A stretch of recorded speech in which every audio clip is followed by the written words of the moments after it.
ਅਸੀਂ ਇਸ ਮੰਚ ਤੋਂ ਕੱਲ ਸ਼ਾਮ ਨੂੰ ਇੱਕ ਮੁੱਦਾ ਉਠਾਇਆ ਸੀ ਗੁਰੂ ਗੋਬਿੰਦ ਸਿੰਘ ਫਾਊਂਡੇਸ਼ਨ ਨੂੰ ਲੈ ਕੇ, ਔਰ ਉਹਦੇ ਸੰਬੰਧੀ ਇੱਕ ਡਿਵੈਲਪਮੈਂਟ ਹੈ ਤੁਹਾਡੇ ਨਾਲ ਸਾਂਝੀ ਕਰ ਲਈਏ ਕਿ ਇੱਕ ਦਿਨ ਬਾਅਦ ਉਹਦੇ ਟਰਸਟੀਆਂ ਨੇ ਇੱਕ ਮੀਟਿੰਗ ਸੱਦ ਲਈ ਹੈ। ਇਹਦੇ ਸੰਬੰਧੀ ਕੁਝ ਹੋਰ ਚੀਜ਼ਾਂ ਸਾਹਮਣੇ ਆਈਆਂ ਨੇ, ਕੁਝ ਹੋਰ ਮਾਮਲੇ ਸਾਹਮਣੇ ਆਏ ਨੇ। ਇੱਕ ਹੋਰ ਵੱਡਾ ਸਵਾਲ ਕਿ ਸ਼੍ਰੋਮਣੀ ਗੁਰਦੁਆਰਾ ਪ੍ਰਬੰਧਕ ਕਮੇਟੀ ਵੱਲੋਂ ਆਪਣੀਆਂ ਸੰਸਥਾਵਾਂ ਨੂੰ ਟਰਸਟ ਵਿੱਚ ਕਿਉਂ ਤਬਦੀਲ ਕੀਤਾ ਜਾਂਦਾ, ਇਹ ਬੜਾ ਵੱਡਾ ਸਵਾਲ ਉੱਭਰ ਕੇ ਸਾਹਮਣੇ ਆਇਆ। ਅੱਜ ਇਹਨੂੰ ਐਡਰੈਸ ਕਰਦੇ ਹਾਂ।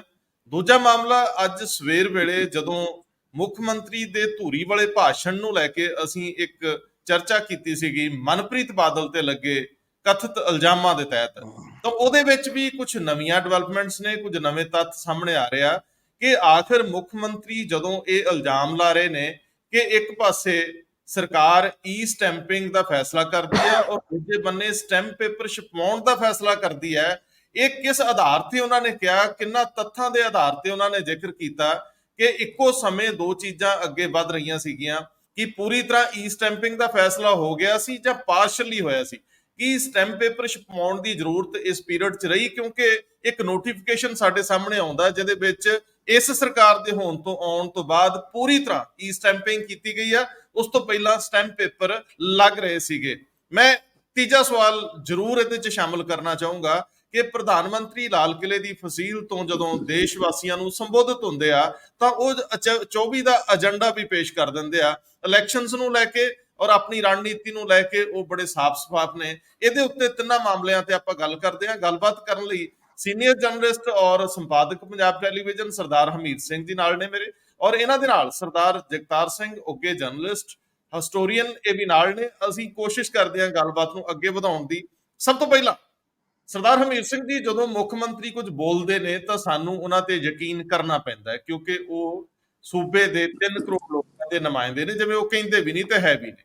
ਦੂਜੇ ਬੰਨੇ ਕਿਉਂਕਿ ਉਹ ਸਹੁੰ ਚੁੱਕ ਕੇ ਆਏ ਹੋਏ ਨੇ ਔਰ ਇਹ ਮੰਨਿਆ ਜਾਂਦਾ ਹੈ ਕਿ ਜੋ ਵੀ ਕਹਿ ਰਹੇ ਆ ਉਹ ਤੱਥਾਂ ਦੇ ਆਧਾਰਿਤ ਹੋਊਗਾ। ਤੀਜੀ ਗੱਲ, ਆਮ ਤੌਰ ਤੇ ਮੰਨਿਆ ਜਾਂਦਾ ਕਿ ਏਡੇ ਵੱਡੇ ਅਹੁਦਿਆਂ ਤੇ ਬੈਠੇ ਲੋਕ ਕੁਝ ਵੀ ਗਲਤ ਬਿਆਨੀ ਨਹੀਂ ਕਰਨਗੇ, ਪਰ ਜਿਹੜਾ ਮਾਮਲਾ ਉਹਨਾਂ ਉਠਾਇਆ ਕਿ ਈ ਸਟੈਂਪਿੰਗ ਦਾ ਫੈਸਲਾ ਲੈਣ ਤੋਂ ਬਾਅਦ ਬਹੁਤੇ ਸਿਆਣਿਆਂ ਨੇ, ਮਤਲਬ ਪਿਛਲੀ ਸਰਕਾਰ ਦੇ ਮੌਕੇ ਦੇ ਉੱਤੇ ਮਨਪ੍ਰੀਤ ਸਿੰਘ ਬਾਦਲ ਨੇ ਸਟੈਂਪ ਪੇਪਰ ਛਪਾਉਣ ਲਈ ਨਾਸਿਕ ਦੇ ਵਿੱਚ ਆਰਡਰ ਕਰਤਾ।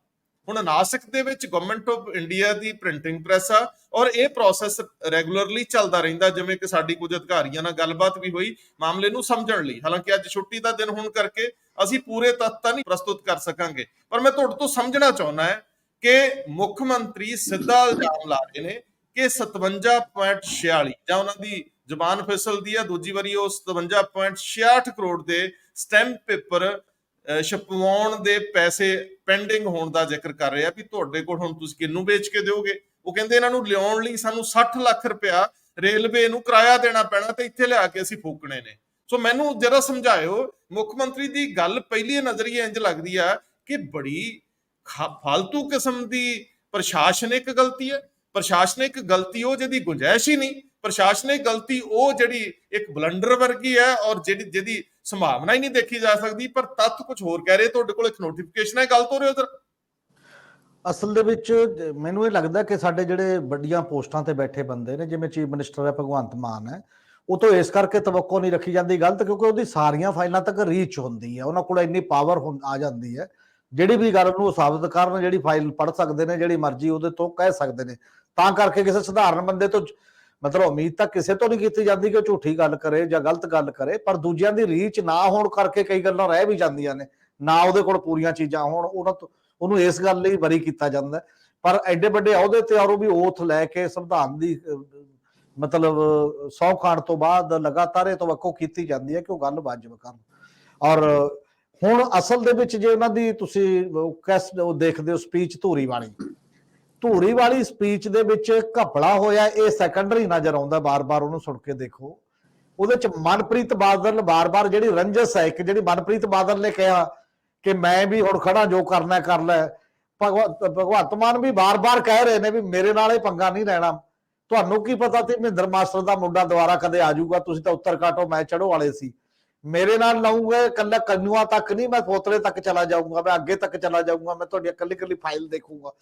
ਮਤਲਬ ਉਹਦਾ ਜਵਾਬ ਤਲਾਸ਼ਣ ਦੇ ਵਾਸਤੇ ਇਹ ਫਾਈਲ ਸ਼ਾਇਦ ਅੱਗੇ ਆਈ ਹੈ। ਇਹ ਨਾਰਮਲ ਹਾਲਾਤ 'ਚ ਨਹੀਂ ਐ ਨਹੀਂ ਆਈ। ਉਹਨਾਂ ਨੇ ਕਿਹਾ ਉਹਦਾ ਲੱਭੋ ਕੁਛ ਉਹਦਾ ਜਿਹਦੇ ਨਾਲ ਮੈਂ ਗੱਲ ਕਰ ਸਕਾਂ ਕਿਸੇ ਨਾ ਕਿਸੇ ਰੂਪ ਦੇ ਵਿੱਚ। ਪਹਿਲੀ ਗੱਲ ਤਾਂ ਇਹੀ ਹੈ ਕਿ ਜਿਹੜੀ ਪਹਿਲਾਂ ਇੱਕ ਕੇਸ ਚੱਲਦਾ ਵਿਜੀਲੈਂਸ ਦਾ, ਜੇ ਕਿੰਨੂਆਂ ਦਾ ਵੀ ਚੀਫ ਮਿਨਿਸਟਰ ਨੂੰ ਪਤਾ ਸੀ ਤਾਂ ਉਹਦੇ ਵੀ FIR ਹੋ ਜਾਂਦੀ, ਕਿਸੇ ਨਾ ਕਿਸੇ ਤੋਂ ਕਿੰਨੂ ਦਾ ਵੀ ਲਿਆਉਂਦੇ, ਕਹਿ ਕੇ ਛੱਡ ਦਿੱਤਾ ਗਿਆ ਕਿ ਮੈਨੂੰ ਪਤਾ ਕਿੰਨੂਆਂ ਤੇ ਕੀ ਕੀ ਹੋਇਆ, ਔਰ ਉਹ ਉੱਥੇ ਦਬ ਗਈ। ਇਹਦਾ ਮਤਲਬ ਪੋਲੀਟੀਕਲ ਬਿਆਨ ਸੀ।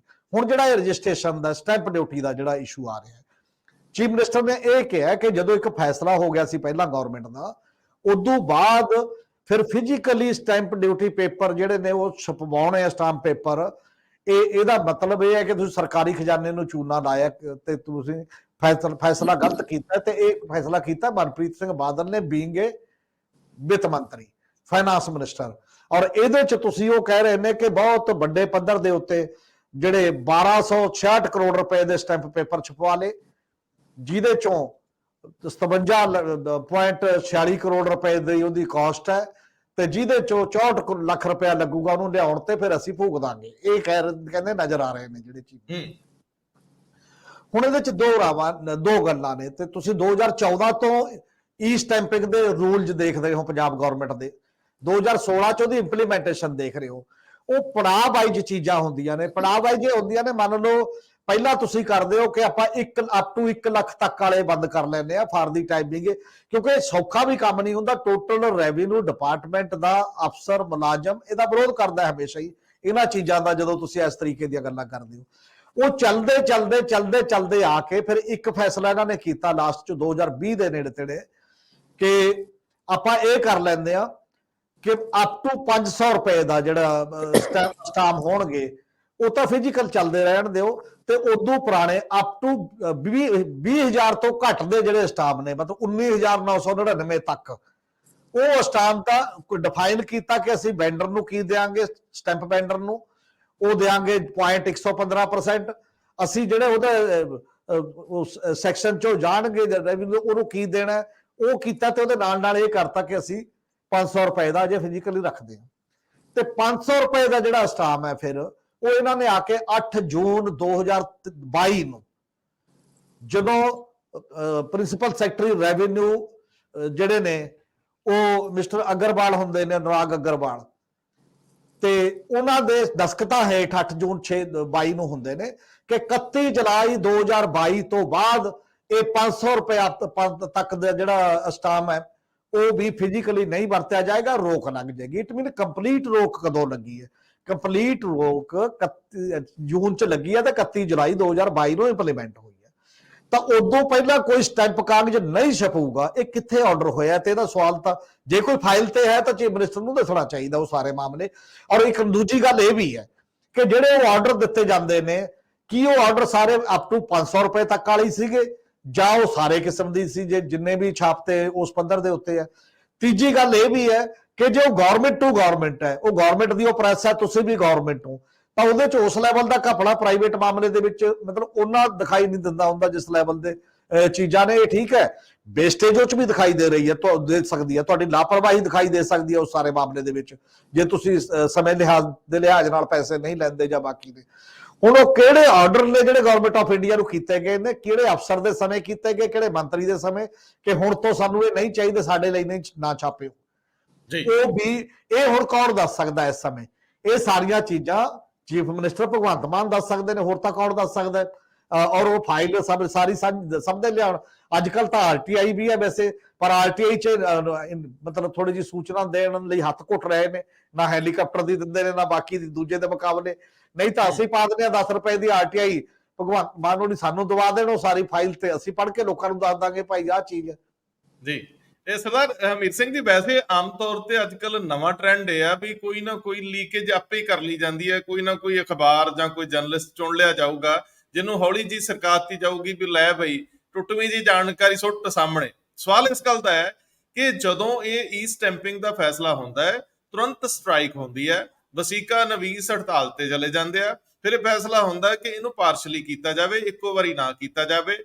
ਬੈਂਕਾਂ ਨਾਲ ਰਾਬਤੇ ਹੁੰਦੇ ਆ, ਇਹਨੂੰ ਕਿਵੇਂ ਸਿਰੇ ਚੜ੍ਹਨਾ, ਫਿਰ ਜਿਵੇਂ ਤੁਸੀਂ ਦੱਸਿਆ ਕਿ ਉਹਨਾਂ ਦੀ ਪ੍ਰਤੀਸ਼ਤਤਾ ਤੈਅ ਹੁੰਦੀ ਆ ਵੀ ਇੱਕਦਮ ਉਹ ਬੇਰੁਜ਼ਗਾਰ ਨਾ ਹੋ ਜਾਣ। ਉਹ ਸਾਰਾ ਕਰਦਿਆਂ ਕਰਾਉਂਦਿਆਂ ਫੈਸਲੇ ਇਹ ਕੀਤੇ ਜਾਂਦੇ ਆ ਕਿ ਜਿਹੜੀ ਇੱਕ ਪ੍ਰਕਿਰਿਆ, ਇੱਕ ਪ੍ਰੋਸੈਸ ਜਿਹੜੀ ਗਵਰਨਮੈਂਟ ਆਫ ਇੰਡੀਆ ਦੀ ਨਾਸਿਕ ਚ ਪ੍ਰੈਸ ਆ ਉਹ ਚੱਲਦੀ ਆ, ਉਹਨੂੰ ਮਨਾ ਕੀਤਾ ਜਾਵੇ ਕਿ ਤੁਸੀਂ ਨਾ ਛਾਪੋ। ਔਰ ਮੇਰੇ ਕੋਲ ਇਹ ਸੂਚਨਾ ਹੈ, ਮੈਂ ਇਹਦੀ ਪੁਸ਼ਟੀ ਨਹੀਂ ਕਰ ਰਿਹਾ, ਇਹਨੂੰ ਮੈਂ ਅਪੁਸ਼ਟ ਰੂਪ ਵਿੱਚ ਅੱਗੇ ਵਧਾ ਰਿਹਾ ਕਿ ਇੱਕ ਤੋਂ ਵੱਧ ਵਾਰੀ ਉਹ ਲਿਖਿਆ ਵੀ ਗਿਆ ਉਹਨੂੰ ਕਿ ਹੁਣ ਇਹਨੂੰ ਨਾ ਛਾਪੋ, ਔਰ ਸਖਤੀ ਨਾਲ ਵੀ ਇੱਕ ਵਾਰੀ ਲਿਖਿਆ ਗਿਆ ਕਿ ਅਸੀਂ ਬਿਲਕੁਲ ਲੈਣ ਦੇ ਸਮਰੱਥ ਨਹੀਂ ਹੈਗੇ, ਤੁਸੀਂ ਇਹਨੂੰ ਨਾ ਛਾਪੋ। ਹੁਣ ਸਵਾਲ ਇਸ ਗੱਲ ਦਾ ਹੈ ਕਿ ਇਹਦੇ ਉੱਤੇ ਖਾਸ ਤੌਰ ਤੇ ਮਨਪ੍ਰੀਤ ਬਾਦਲ ਨੇ ਕੋਈ ਦਸਤਖਤ ਕਰਕੇ ਛਪਵਾਉਣ ਲਈ ਆਰਡਰ ਕੀਤੇ ਨੇ, ਕੋਈ ਰੈਵਨਿਊ ਡਿਪਾਰਟਮੈਂਟ ਦੇ ਵਿੱਚੋਂ ਪ੍ਰਪੋਜ਼ਲ ਆਈ ਹੈ, ਕਿਉਂਕਿ ਆਮ ਤੌਰ ਤੇ ਮਾਲ ਵਿਭਾਗ ਦਾ ਹੀ ਪ੍ਰਸਤਾਵ ਹੋਊਗਾ ਨਾ ਜੀ ਸਾਨੂੰ ਇੰਨੇ ਇੱਕ ਸਟੈਂਪ ਪੇਪਰ ਦੀ ਲੋੜ ਆ, ਫਿਰ ਜਿਹੜਾ ਫਾਈਨਾਂਸ ਕੋਲੇ ਤੇ ਆ ਕੇ ਉਹਦੀ ਅਪਰੂਵਲ ਹੀ ਹੋਣੀ ਹੈ, ਕਿਉਂਕਿ ਮਨਪ੍ਰੀਤ ਕਹਿੰਦੇ ਹੁੰਦੇ ਸੀ ਵੀ ਮੈਂ ਤਾਂ ਕੁੰਡਾ ਲਾ ਪੂਰਾ, ਜਿੰਨਾ ਚਿਰ ਫਾਈਨਾਂਸ ਤੋਂ ਫਾਈਨਲ ਨਹੀਂ ਹੁੰਦਾ ਉਹਨਾਂ ਚਿਰ ਤੁਸੀਂ ਕੁਝ ਵੀ ਨਹੀਂ ਕਰ ਸਕਦੇ। ਸੋ ਇਹ ਸਭ ਤੋਂ ਪਹਿਲਾਂ ਮੁੱਖ ਮੰਤਰੀ ਜੇਕਰ ਉਹ ਇਹਨੂੰ ਸਾਹਮਣੇ ਲਿਆਉਣ ਜਾਂ ਆਪਣੇ ਕਿਸੇ ਅਧਿਕਾਰੀ ਨੂੰ ਕਹਿਣ ਕਿ ਪੜਾਵਾਰ ਕਦੋਂ ਤੋਂ ਕਦੋਂ ਤੱਕ ਈ ਸਟੈਂਪਿੰਗ ਦੇ ਮਾਮਲੇ 'ਚ ਫੈਸਲਾ ਹੋਣ ਤੋਂ ਬਾਅਦ ਜਿਹੜੇ ਸਟਾਂਪ ਪੇਪਰ ਪਾਬੰਦੀਸ਼ੁਦਾ ਹੋ ਗਏ, ਮੰਨ ਲਓ 500 ਤੋਂ ਵੱਡੇ ਸਟਾਂਪ ਪੇਪਰ, ਜੇ ਉਹ ਵੀ ਛਪਣ ਦਾ ਆਰਡਰ ਕੀਤਾ ਤਾਂ ਫਿਰ ਵਿਅਕਤੀਗਤ ਤੌਰ ਤੇ ਇਹਨੂੰ ਤੁਸੀਂ ਬੇਨਿਜਮੀ ਕਹੋਗੇ ਵੀ ਇਹ ਇੱਕ ਗਲਤ ਫੈਸਲਾ। ਦੂਜੇ ਬੰਨੇ ਜੇ ਕਿਸੇ ਪ੍ਰਾਈਵੇਟ ਪਲੇਅਰ ਕੋਲੋਂ ਖਰੀਦੇ ਜਾ ਰਹੇ ਹੋਣ, ਛਪਵਾਏ ਜਾ ਰਹੇ ਹੋਣ, ਤੇ ਇਹਦੇ ਚੋਂ ਘਪਲਾ ਮੰਨਿਆ ਜਾਂਦਾ। ਜੇਕਰ ਸਰਕਾਰੀ ਪ੍ਰੈਸ ਤੋਂ ਛਪ ਕੇ ਆ ਰਹੇ ਆ, ਰੇਟ ਤੈਅ ਹੋਣਗੇ ਗਵਰਨਮੈਂਟ ਆਫ ਇੰਡੀਆ ਦੇ, ਫਿਰ ਇਹਦੇ ਵਿੱਚੋਂ ਕਿਸੇ ਨੂੰ ਹਿੱਸਾਪੱਤੀ ਤਾਂ ਮਿਲਣੀ ਨਹੀਂ ਸੀ। ਸੋ ਇਹ ਸਿਰੇ ਦੀ ਨਾ ਅਹਿਲੀਅਤ ਦਾ ਮਾਮਲਾ ਤਾਂ ਹੋ ਸਕਦਾ, ਪਰ ਇਹਨੂੰ ਤੁਹਾਨੂੰ ਕਾਗਜ਼ਾਂ ਤੇ ਦਿਖਾਉਣਾ ਪਊਗਾ ਤੇ ਤੁਸੀਂ ਐਡੀ ਵੱਡੀ ਸਟੇਜ ਤੋਂ ਕਿਹਾ ਹੈ ਤੇ ਕਿਹੜਾ ਕਿਹੜਾ ਤੱਥ ਕੀ ਕੀ ਬੋਲ ਰਿਹਾ। ਸਰਦਾਰ ਹਰਮੀਤ ਸਿੰਘ ਜੀ ਇੱਕ ਛੋਟੀ ਜਿਹੀ ਟਿੱਪਣੀ, ਫਿਰ ਮੈਂ ਸਰਦਾਰ ਜਗਤਾਰ ਸਿੰਘ ਹੋਣਾ ਵੱਲ ਚੱਲੂਗਾ ਕਿ ਕੀ ਮੁੱਖ ਮੰਤਰੀ ਪੂਰੀ ਤਰ੍ਹਾਂ ਕਾਗਜ਼ਾਂ ਨੂੰ ਸਾਹਮਣੇ ਪੇਸ਼ ਕਰ ਦੇਣ ਕਿ ਆਹ ਦੇਖੋ ਇਹ ਸਿਆਣੇ ਬੰਦੇ ਇਸ ਤਰੀਕੇ ਨਾਲ ਸਟੇਟ ਦੇ ਖਜ਼ਾਨੇ ਨੂੰ ਚੂਨਾ ਲਾਉਂਦੇ ਰਹੇ ਅਣਗਹਿਲੀ 'ਚ? ਨਹੀਂ, ਬਹੁਤ ਸਾਰੀਆਂ ਗੱਲਾਂ ਨੇ। ਮੈਨੂੰ ਲੱਗਦਾ ਕਿ ਇਹ ਜਨਤਕ ਸਪੀਚ ਤੋਂ ਪਹਿਲਾਂ ਇਹ ਸਾਰੇ ਤੱਥ ਛਾਣ ਕੇ ਸਾਰੀਆਂ ਐਪਲੀਕੇਸ਼ਨਾਂ ਇੱਧਰ ਉੱਧਰ ਤੁਸੀਂ ਕਾਰਵਾਈ ਵੇਲੇ ਦੱਸੋ ਵੀ ਮੈਂ ਆਹ ਕਾਰਵਾਈ ਕਰਤੀ ਹੈ, ਉਦੋਂ ਤਾਂ ਤੁਸੀਂ ਜਨਤਕ ਵੀ ਕਰੋ ਬਾਕੀ ਚੀਜ਼ਾਂ ਦੇ ਵਿੱਚ। ਇਨੀਸ਼ੀਅਲ ਸਟੇਜ ਤੇ ਹੈ ਜੇ ਇਹਨੂੰ ਪੁੱਛ ਰਿਹਾ ਆਹ ਕਰ ਰਿਹਾ ਇਹ ਤਾਂ ਫਾਈਲਾਂ ਤੇ ਦੇਖਣੀਆਂ ਨੇ ਚੀਜ਼ਾਂ ਸਾਰੀਆਂ, ਇਹਦੀ ਕਾਹਦੀ ਇਨਵੈਸਟੀਗੇਸ਼ਨ ਹੁੰਦੀ ਹੈ ਹੋਰ? ਔਰ ਸਾਰੀ ਇਨਵੈਸਟੀਗੇਸ਼ਨ ਫਾਈਲਾਂ ਦੱਸਦੀਆਂ ਨੇ, ਹਰ ਬੰਦਾ ਉੱਤੇ ਆਪਣੇ ਨੋਟ ਦਿੰਦਾ ਹੈ, ਹਰ ਬੰਦੇ ਨੂੰ ਨੋਟ ਦੇਣਾ ਪੈਂਦਾ ਜਿਸ ਲੈਵਲ ਦਾ ਵੀ ਅਧਿਕਾਰੀ ਹੈ, ਜਿਸ ਲੈਵਲ ਦਾ ਵੀ ਕੋਈ ਬੰਦਾ ਹੈ ਫਾਈਨਲੀ। ਔਰ ਉਹ ਚੀਜ਼ਾਂ ਨੂੰ ਤਾਂ ਲਿਆ ਕੇ ਮੇਰੇ ਖਿਆਲ ਉਦੋਂ ਬਾਅਦ ਲੋਕਾਂ ਦੇ ਵਿੱਚ ਨਸਰ ਕਰਨਾ ਚਾਹੀਦਾ ਪਬਲਿਕਲੀ ਕਿ ਹਾਂ ਆਹ ਚੀਜ਼ਾਂ ਹੋਈਆਂ ਸੀ, ਆਹ ਗੜਬੜ ਹੋਈ ਹੈ, ਇਹਦੇ ਚ ਫਲਾਣੇ ਬੰਦੇ ਖਿਲਾਫ ਅਸੀਂ ਆਹ ਕਾਰਵਾਈ ਕਰਨ ਲੱਗਿਆ, ਮੈਂ ਆਰਡਰ ਕਰ ਰਿਹਾ। ਚੀਫ ਮਿਨਿਸਟਰ ਨੂੰ ਆਰਡਰ ਕਰਨੇ ਚਾਹੀਦੇ ਹੁੰਦੇ ਨੇ, ਚੀਫ ਮਿਨਿਸਟਰ ਨੂੰ ਭਾਸ਼ਣ ਨਹੀਂ ਕਰਨੇ ਚਾਹੀਦੇ ਹੁੰਦੇ ਉਸ ਪੱਧਰ ਦੇ ਉੱਤੇ ਆ ਕੇ।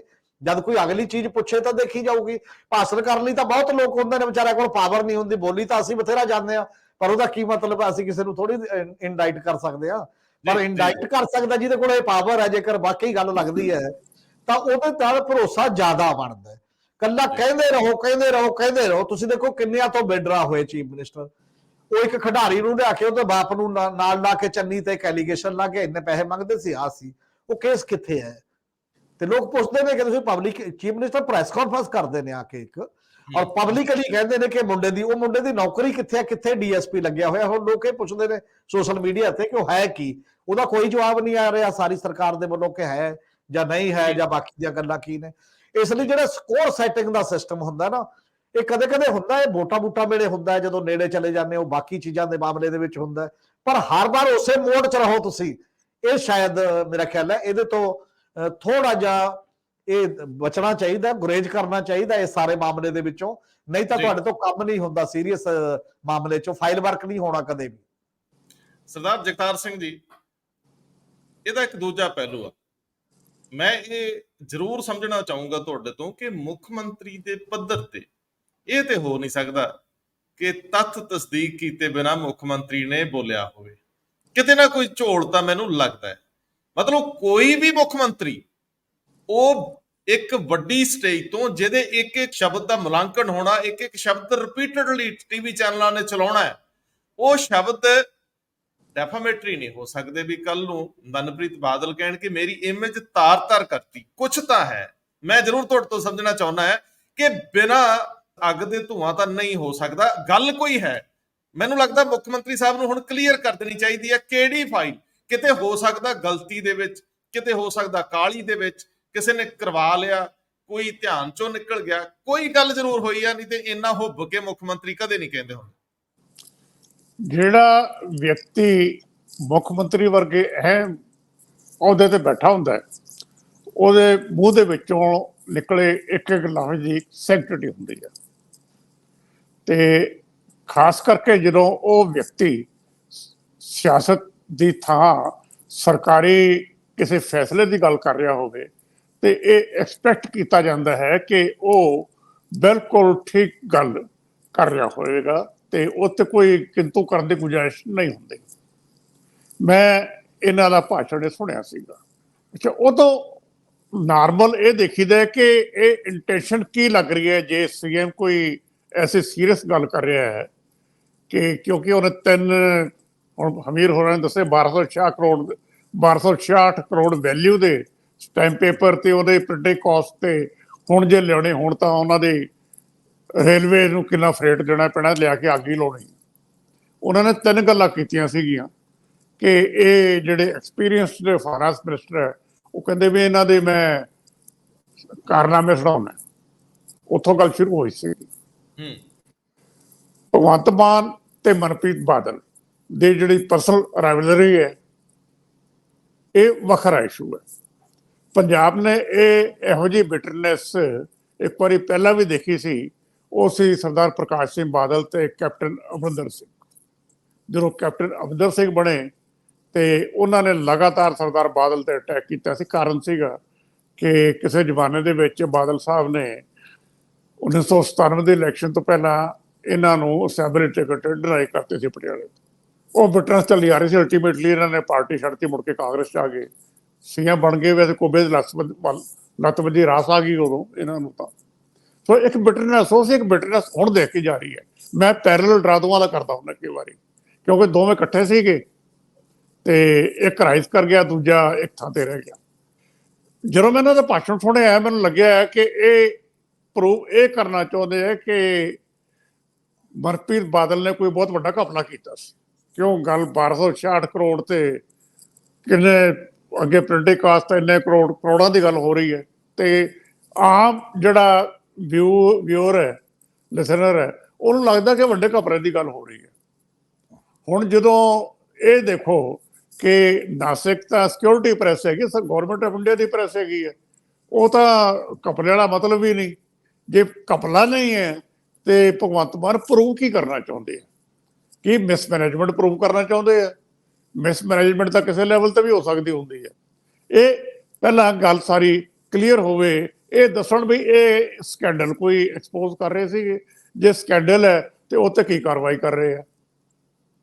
ਜੇ ਮਿਸਮੈਨੇਜਮੈਂਟ ਹੈ ਤੇ ਉਹਦੇ 'ਚ ਨੈਚੁਰਲੀ ਅਫੀਸ਼ੀਅਲ ਵੀ ਇਨਵੋਲਵ ਹੋਣਗੇ, ਉੱਥੇ ਅਕਾਊਂਟੇਬਿਲਿਟੀ ਫਿਕਸ ਕਰੋ। ਜੇ ਮਿਸਮੈਨੇਜਮੈਂਟ ਸਿਰਫ ਭਾਸ਼ਣ ਦੇ ਕੇ ਸਟੇਜ ਤੋਂ ਇਹ ਜ਼ਿੰਮੇਵਾਰੀ ਨਹੀਂ ਲਾਈ ਜਾ ਸਕਦੀ। ਸੋ ਭਗਵੰਤ ਮਾਨ ਇਹ ਸਾਰਾ ਰਿਕਾਰਡ ਪਬਲਿਕ ਕਰਨ ਬਈ ਇਹ ਮਸਲਾ ਕੀ ਹੈ।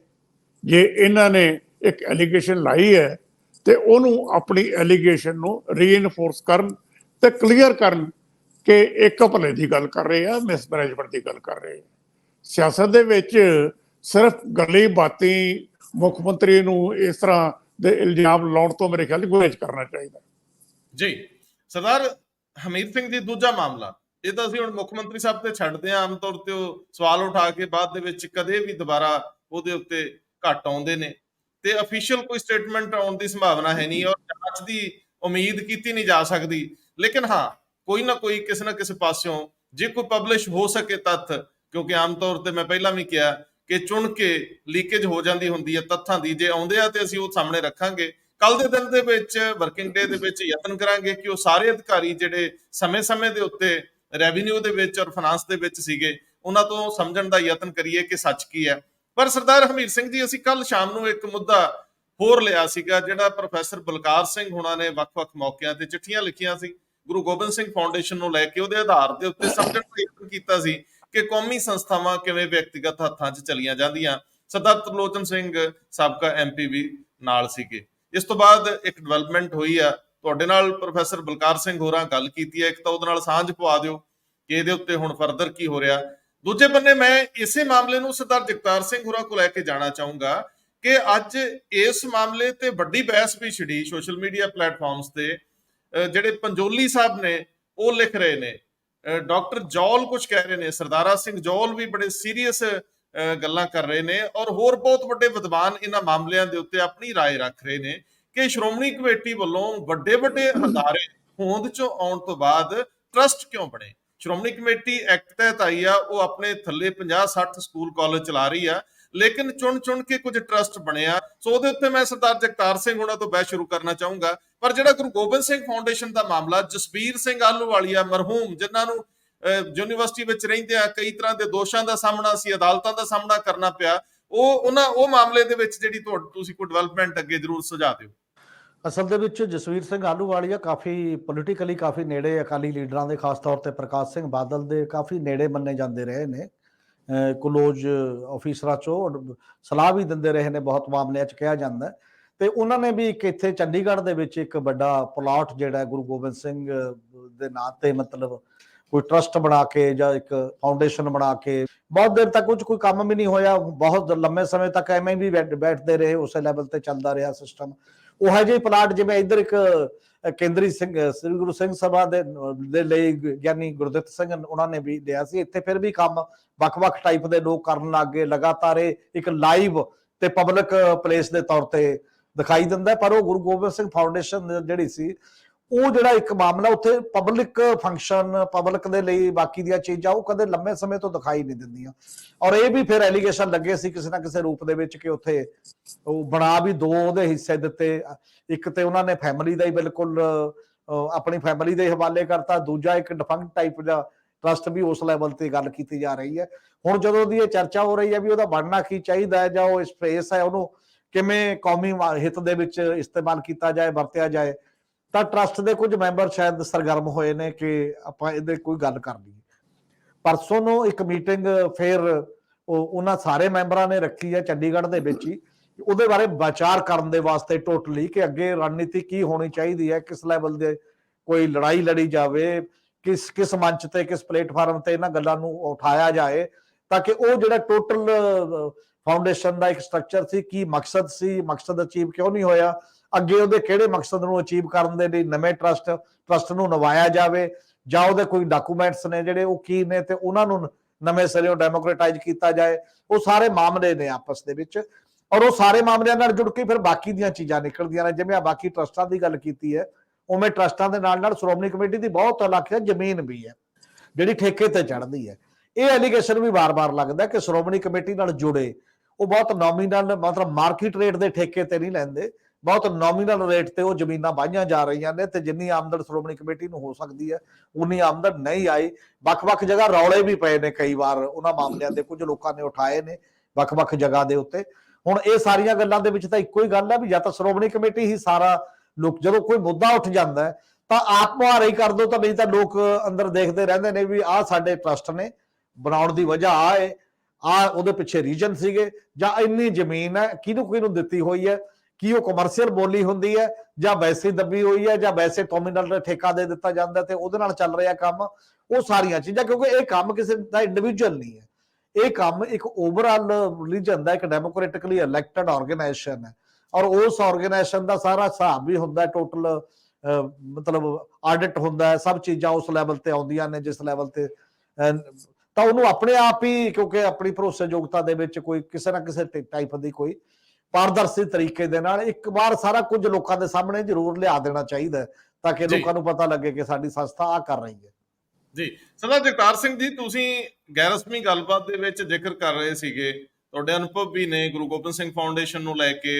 ਔਰ ਇਸ ਤੋਂ ਇਲਾਵਾ ਜੇਕਰ ਅਸੀਂ ਮੋٹے ਤੌਰ ਤੇ ਸਵਾਲ ਉਠਾਈਏ, ਨੋ ਡਾਊਟ ਕਿ ਕੋਈ ਪ੍ਰਧਾਨ ਪੱਕਾ ਤਾਂ ਇੱਥੇ ਹੈ ਨਹੀਂ ਸ਼੍ਰੋਮਣੀ ਕਮੇਟੀ ਦਾ। ਹਰ ਸਾਲ ਚੋਣ ਹੁੰਦੀ ਆ, ਵੱਖਰੇ ਲੋਕ ਵੱਖਰੇ ਸਮੇਂ ਤੋਂ ਟੌੜੇ ਨੂੰ ਛੱਡ ਕੇ ਆਉਂਦੇ ਨੇ। ਟੌੜਾ ਸਾਹਿਬ ਸਭ ਤੋਂ ਲੰਬਾ ਸਮਾਂ ਪ੍ਰਧਾਨ ਰਹੇ, ਮੱਕੜ ਕੁਝ ਕਾਨੂੰਨੀ ਅੜਚਣਾ ਕਰਕੇ ਬਹੁਤ ਲੰਬਾ ਸਮਾਂ ਪ੍ਰਧਾਨ ਰਹਿ ਗਏ, ਲੇਕਿਨ ਬਹੁਤੇ ਪ੍ਰਧਾਨ ਥੋੜੇ ਚਿਰ ਲਈ ਆਉਂਦੇ, ਉਹਨਾਂ ਨੂੰ ਇਤਿਹਾਸਕ ਕੰਮ ਵੀ ਕਰਨੇ ਪੈਂਦੇ ਆ। ਆਪਣੇ ਟਨਿਓਰ ਦੇ ਵਿੱਚ ਕੀ ਤੁਸੀਂ ਇਸ ਤਰ੍ਹਾਂ ਦੇ ਮਾਮਲਿਆਂ ਨੂੰ ਦੇਖੋਗੇ ਕਿ ਸ਼੍ਰੋਮਣੀ ਕਮੇਟੀ ਦੀਆਂ ਪ੍ਰਾਪਰਟੀਆਂ ਟਰਸਟ ਕਿਉਂ ਬਣਾਈਆਂ ਗਈਆਂ, ਕੀ ਲੋੜ ਹੈ ਟਰਸਟ ਬਣਾਉਣ ਦੀ? ਨੰਬਰ 1। ਨੰਬਰ 2, ਕੀ ਉਹ ਟਰਸਟ ਜੇ ਬਣੇ ਵੀ ਆ ਤਾਂ ਕੀ ਸ਼੍ਰੋਮਣੀ ਕਮੇਟੀ ਦੇ ਵਿਧੀ ਵਿਧਾਨ ਅਨੁਸਾਰ ਹੀ ਚੱਲ ਰਿਹਾ? ਮੰਨ ਲਓ ਵੀ ਉਹ ਕਿਸੇ ਵਿਅਕਤੀਗਤ ਨਾਂ ਤੇ ਨਾ ਹੋਵੇ, ਸ਼੍ਰੋਮਣੀ ਕਮੇਟੀ ਦਾ ਪ੍ਰਧਾਨ ਹੀ ਸ਼੍ਰੋਮਣੀ ਕਮੇਟੀ ਦੇ ਪ੍ਰਧਾਨ ਵਜੋਂ ਹੀ ਉਹਦਾ ਪ੍ਰਧਾਨ ਹੋਵੇ, ਉਹਦੇ ਜਨਰਲ ਸਕੱਤਰ ਜਾਂ ਬਾਕੀ ਐਗਜ਼ੈਕਟਿਵ ਮੈਂਬਰਸ ਦੀ ਨੋਮੀਨੇਸ਼ਨ ਜਾਂ ਜੋ ਵੀ ਹੈ ਉਹ ਬਾਈ ਨੇਮ ਨਾ ਹੋਵੇ, ਉਹਦੇ ਨਾਲ ਹੋਵੇ। ਸੋ ਜੇ ਟਰਸਟ ਨੂੰ ਤੁਸੀਂ ਕਿਸੇ ਫਾਇਦੇ ਲਈ ਬਣਾ ਰਹੇ ਹੋ ਤਾਂ ਦੱਸੋ। ਮੈਂ ਸਿਰਫ ਇਹ ਸਮਝਣਾ ਚਾਹੁੰਦਾ ਤੁਹਾਡੇ ਤੋਂ ਕਿ ਟਰਸਟ ਬਣਾਉਣ ਦੀ ਲੋੜ ਕਿਉਂ ਹੈ ਸ਼੍ਰੋਮਣੀ ਕਮੇਟੀ ਨੂੰ ਖਾਸ ਤੌਰ ਤੇ। ਦੇਖੋ, ਟੈਕਨੀਕਲੀ ਐਸਜੀਪੀਸੀ ਨੂੰ ਇਹ ਲੋੜ ਕਿਉਂ ਪਈ ਕਿ ਇਹ ਟਰਸਟ ਬਣਾ ਕੇ ਇਹ ਪ੍ਰਾਪਰਟੀਆਂ ਕ੍ਰੀਏਟ ਕੀਤੀਆਂ ਜਾਣ। ਗੁਰੂ ਗੋਬਿੰਦ ਸਿੰਘ ਫਾਊਂਡੇਸ਼ਨ ਬੜੀ ਪੁਰਾਣੀ ਫਾਊਂਡੇਸ਼ਨ ਹੈ ਤੇ ਪੰਥ ਦੀ ਪ੍ਰਾਪਰਟੀ ਸੀ, ਤੇ ਉਹਦੇ 'ਚ active director sir Jasbir Singh Ahluwalia ਸੀਗੇ। ਤੇ ਸ਼ੁਰੂ ਦੇ ਵਿੱਚ ਦੇਖੋ ਉਹ ਪੰਥਕ ਵਿਦਵਾਨ ਸੀ, ਉਹਨਾਂ ਦੇ ਵਿੱਚ ਇੱਕ ਪਲੱਸ ਪੁਆਇੰਟ ਸੀ ਕਿਸੇ ਵੇਲੇ। ਉਹ ਬਾਅਦ ਦੇ ਵਿੱਚ ਮੇਰੇ ਖਿਆਲ ਹੈ ਡੀਰੇਲ ਹੋ ਗਿਆ ਉਹਨਾਂ ਦਾ ਉਹ ਜਿਹੜਾ ਫੀਲਡ ਸੀਗਾ, ਤੇ ਉਹ ਇਸ ਪਾਸੇ ਪੈ ਗਿਆ। ਸਰਕਾਰੀ ਮੁਲਾਜ਼ਮ ਸੀ, ਪੀਸੀਐਸਸੀ ਫਿਰ ਆਈਐਸ ਬਣ ਗਏ, ਤੇ ਇੱਕ ਸਟੇਜ ਤੇ ਆ ਕੇ ਸੁਰਿੰਦਰ ਨਾਥ ਜਦੋਂ ਗਵਰਨਰ ਸੀ ਪੰਜਾਬ ਦੇ ਜਨਰਲ ਸੈਕਟਰੀ ਲੰਬਾ ਸਮਾਂ, ਤੇ ਉਹ ਇਹਦੇ ਇੰਚਾਰਜ ਸੀ ਗੁਰੂ ਗੋਬਿੰਦ ਸਿੰਘ ਫਾਊਂਡੇਸ਼ਨ ਦੇ। ਤੇ ਇਹਦੇ ਵਿੱਚ ਕਿਸੇ ਜ਼ਮਾਨੇ 'ਚ ਜਥੇਦਾਰ ਟੌੜਾ ਵੀ ਰਹੇ ਪ੍ਰਧਾਨ, ਲੇਕਿਨ ਐਕਟਿਵ ਜਿਹੜੀ ਐਕਟੀਵਿਟੀ ਸਾਰੀ ਸੀ ਉਹ ਆਹਲੂਵਾਲੀਆ ਦੇ ਕੋਲ ਸੀ।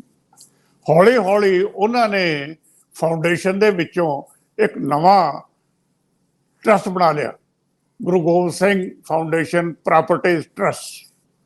ਪ੍ਰਾਪਰਟੀ ਅਲੱਗ ਕਰ ਲਈ ਤੇ ਫਾਊਂਡੇਸ਼ਨ ਗੁਰੂ ਗੋਬਿੰਦ ਸਿੰਘ ਓਰੀਜਨਲ ਅਲੱਗ ਕਰ ਲਈ। ਜਿਹੜਾ ਪ੍ਰਾਪਰਟੀ ਟਰਸਟ ਸੀ ਉਹ ਤੇ ਆਪਣਾ ਕਬਜ਼ਾ ਕਰ ਲਿਆ। ਉੱਥੋਂ ਸਾਰੀ ਗੜਬੜ ਹੋਣੀ ਸ਼ੁਰੂ ਹੁੰਦੀ ਹੈ। ਉਹ ਫਿਰ ਉਹਨਾਂ ਦੇ ਪਰਸਨਲ ਪ੍ਰਾਪਰਟੀ ਵਰਚੁਅਲੀ ਬਣ ਗਈ।